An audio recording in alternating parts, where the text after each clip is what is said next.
Ukraine is making a last-ditch effort to restore US military aid.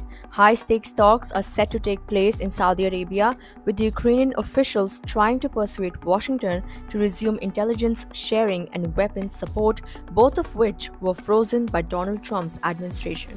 The key question is, will Trump agree, and at what cost? Ukrainian officials will meet US counterparts in Jeddah this week, pushing for the resumption of US assistance. President Zelensky is expected to argue that Kyiv is open to swift negotiations to end the war with Russia. According to reports, Ukraine is offering a partial ceasefire as part of its proposal. This includes halting long-range drone and missile strikes and stopping combat in the Black Sea, all in the hope of securing renewed US support. The timing is critical. Ukrainian forces recently withdrew from Russian territory in the Kursk region, one of the first direct consequences of Trump's decision to cut military aid. Kyiv is now prioritizing diplomacy with Washington, believing that progress in ceasefire talks is key to unlocking support. Zelensky has arrived in Saudi Arabia today, and he will first meet Crown Prince Mohammed bin Salman before formal negotiations begin on Tuesday. Leading Ukraine's delegation is Andriy Yermak, the head of Zelensky's office. The team includes Foreign Minister Andriy Sybiha, Defense Minister Rustem Umerov, and Deputy Chief of Staff Pavlo Palisa.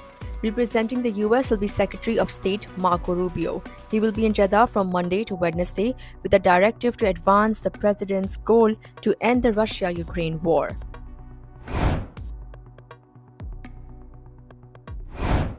Trump has shown little interest in reviving military aid for Ukraine. He didn't directly mention the Saudi talks in his latest interview with Fox News, but he hinted at a key condition. He said, and I quote, "I'm confident a US-Ukraine minerals deal will be signed soon." End quote. However, reports suggest that a minerals deal alone won't be enough. Trump's administration is reportedly pushing Ukraine to make major concessions.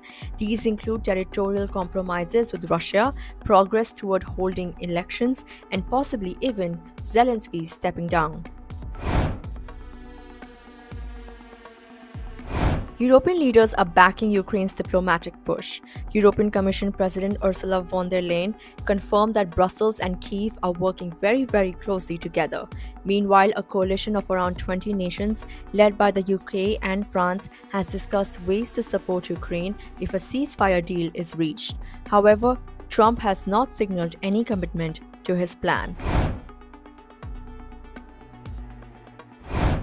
Ukraine has proposed a step-by-step ceasefire framework, and the plan includes halting aerial and naval operations, ending attacks on energy and civilian infrastructure, initiating prisoner exchanges, securing the return of Ukrainian children forcibly taken to Russia. But Russia remains skeptical. Foreign Ministry spokeswoman Maria Zakharova dismissed the proposal, saying, and I quote, "Some kind of respite is absolutely unacceptable without a final settlement." End quote. The stakes couldn't be higher. Ukraine needs US support, but Trump is making his conditions clear. Will Kyiv be forced into concessions? And will this be the turning point in the war? Let us know your thoughts in the comments. And keep watching the Indian Express.